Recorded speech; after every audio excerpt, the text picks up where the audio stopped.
ఇందుకూరుపేట మండలం గంగపట్నం చెరువు సుమారు 4 గ్రామాలకు సరిహద్దుగా ఉంది. సుమారు 250 ఎకరాల మేర విస్తీర్ణం కలిగి ఉంటుంది. ఇందులో స్థానిక గ్రామ సరిహద్దులో ఉన్నటువంటి కొమరిక, నరసాపురం, గంగపట్నం మత్స్యకారులు వేట కొనసాగిస్తూ చేపలు పట్టుకుని జీవనం సాగిస్తుంటారు. అలాగే చెరువులో నీళ్లను చుట్టుప్రక్కల గ్రామాలకు సరఫరా చేస్తుంటారు. ఈ క్రమంలో ఈ రోజు ఉదయాన్నే 5 గంటలకు చెరువులోని చేపలు చనిపోయి ఒడ్డుకు రావడంపై మత్స్యకారులు ఆందోళన వ్యక్తం చేశారు. ఈ విషయంపై అధికారులకు ఫిర్యాదు చేశామని మత్స్యకార ప్రెసిడెంట్ రత్నం తెలిపారు. అలాగే 250 ఎకరాల విస్తీర్ణంలో ఉన్న చెరువులో ఏ మోస్తరులో రసాయనాలు పదార్థాలు కలిసి ఉంటాయో చేపలు చనిపోయి ఉంటాయంటూ తీవ్ర ఆందోళన వ్యక్తం చేశారు. దీనిపై సమగ్ర దర్యాప్తు చేసి ఇందుకు కారణమైన ప్రాసెసింగ్ ప్లాంట్ పై హెచ్ఆర్ఎస్ పై చర్యలు తీసుకోవాలని కోరారు. అత్యధికంగా తీవ్ర విషమైన రసాయన పదార్థాలు చెరువులో కలుపుతున్నారని ఆరోపణ చేశారు. ఈ కలుషితమైన నీళ్ల వల్లే ప్రజలే కాకుండా పశుపక్షాదులు కూడా అనారోగ్యం పాలయ్యే పరిస్థితి ఉంటుందని తెలిపారు.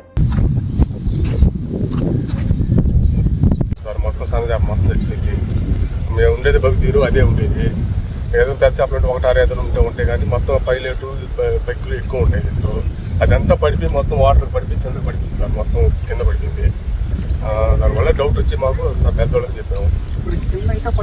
కింద కూడా పడిపోయింది సార్, ఇంకా పడిపోయింది కింద కూడా. అందువల్ల డౌట్ వచ్చి మేము సార్ వాళ్ళకి చెరువులో అక్కడ యాడ్ చేసుకునే వాళ్ళవి నెంబర్ వస్తాము.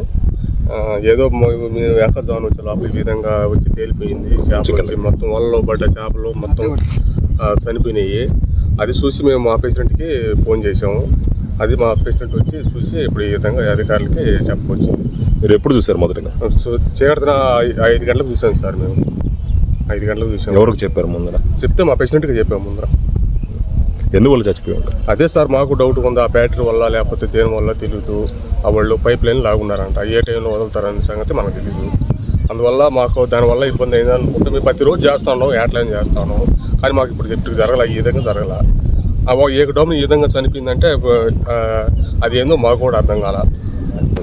కింద కూడా పడిపోయింది సార్, వాటర్లో తేలిపోయి మొత్తం కింద పడిపోయింది. మొత్తం కింద దిగి చూస్తే కింద చూస్తే అంత పడిపోయి పడిపోతాం.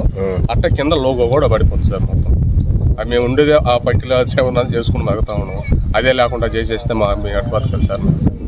అది ఇబ్బంది కదా సార్. మామూలుగా దాంట్లో ఏదైనా కెమికల్ ఏదైనా కలిసి ఉంటే పశువులకి కానీ మనుషులకి అందరికీ ఇబ్బంది కదా సార్ మామూలుగా. అది ఓకే సార్.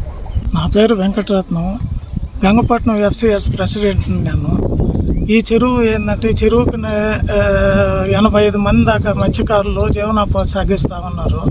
అట్లా 3 గ్రామాలకు సంబంధించి నరసాపురం, కొమరిక, గంగపట్నంకు సంబంధించిన మత్స్యకారులు దీనిలో నంబర్స్ ఉండి జీవనం సాగిస్తున్నారు. ఇటీవల ఏంటంటే 2 years బ్యాక్ ఇదే విధంగా జరిగి చేపలు చనిపోవడం జరిగింది.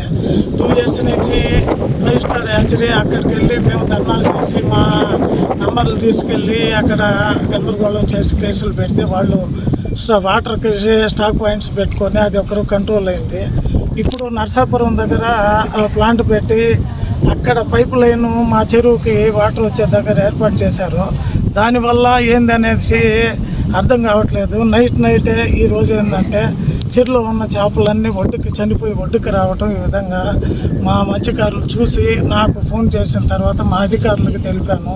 అధికారులు వచ్చి దీని మీద ఏంటంటే శాంపిల్స్ కలెక్ట్ చేసి యాక్షన్ తీసుకుంటామని చెప్పారు. నేను కూడా ఏంటంటే ఇక్కడే ఉన్నాను. ఇది పరిస్థితి. ఇందువల్ల కెమికల్స్ వల్ల జరిగిందా ఏందనేది టెస్టింగ్ పంపిస్తే కానీ అర్థం కాదు. ఇబ్బంది అంటే డ్రింకింగ్ వాటర్ కదా, పశువులు కూడా ఏంటంటే ఇదే వాటర్ని తీసుకుంటూ ఉంటాయి. అటు అన్ని విధాలుగా ఇటు మత్స్యకారులు ప్లస్ నోరు లేని జీవాలకు కూడా ఇబ్బంది అవుద్ది. దీని మీద ఏంటంటే అధికారులు కూడా యాక్షన్ తీసుకోవాలనేసి కోరుకుంటున్నాను.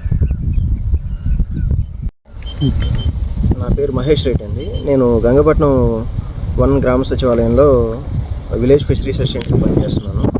మన గంగపట్నం సొసైటీ చెరువు నందు ఈరోజు చేప పిల్లలు చాలా చచ్చిపోయేసి ఒడ్డుకు వచ్చాయని చెప్పేసి నాకు ఎర్లీ మార్నింగ్ కాల్ వచ్చింది. సో ఇక్కడికి వచ్చి చెక్ చేస్తే ఇది దేనివల్ల అనేది ఇక్కడ విలేజ్లో ఉండేవాళ్ళు, మన సొసైటీ వాళ్ళు, మన ఫిషర్మెన్స్ వీళ్ళు వచ్చేసి ఏదో కెమికల్ కలవడం వల్ల ఇలా జరుగుతుంది అనేసి అనుమానం వ్యక్తం చేస్తున్నారు.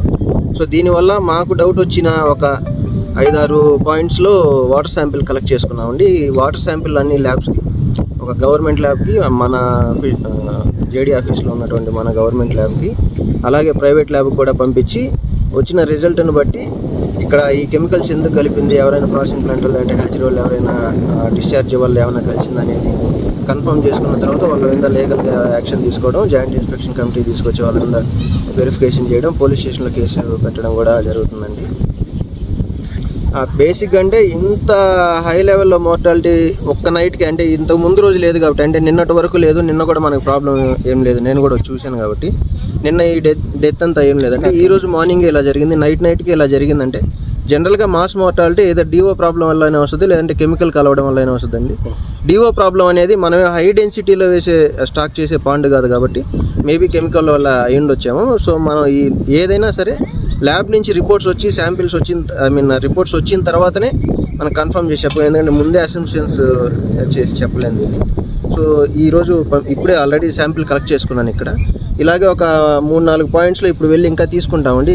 మన ఫిషర్మెన్స్ ప్లస్ గ్రామస్తులతో కలిపి ఒకేసారి వెళ్ళి తీసుకొని వెంటనే మనం ల్యాబ్కి పంపిస్తాం. అప్పుడే పారామీటర్స్ మారకుండా ఉంటాయి. సో ఒకేసారి పంపించేసి రిపోర్ట్స్ వచ్చిన వెంటనే మనం దీని మీద లీగల్గా యాక్షన్ తీసుకుంటాం. అది రిపోర్ట్ వస్తేనే చెప్పగలం సార్, అంటే ఎలాంటి కెమికల్స్, ఇన్ కేస్ కెమికల్స్ వల్లే అయి ఉంటే ఏ కెమికల్స్ మిక్స్ అయ్యాయనే దాన్ని బట్టే మనం ఫర్దర్గా చెప్పగలం. ఏ గ్రామాల్లో దీని మీద డిపెండ్ అయింది? ప్రస్తుతానికి అయితే నర్సాపురం ఈ సొసైటీ మీద అయితే కొమరికలో కొంతమంది, నర్సాపురం, గంగపట్నం 3 గ్రామాలకు సంబంధించిన ఫిషర్మెన్స్ ఉన్నారు మన సొసైటీలో. మైపాడు వాళ్ళకి లేదండి, మైపాడు సపరేట్ సొసైటీ ఉంది. సో కొమరిక, నర్సాపురం, గంగపట్నం వాళ్ళు మాత్రం ఈ సొసైటీ కింద ఉన్నారు. ఇలా కాకుండా వాటర్ యూసేజ్ వచ్చేసి మైపాడు వాళ్ళు కూడా డ్రింకింగ్ ఫెసిలిటీ కోసం మన బోర్ల నుంచే వాళ్ళకి వెళ్తున్నాయి కొన్ని పాయింట్స్.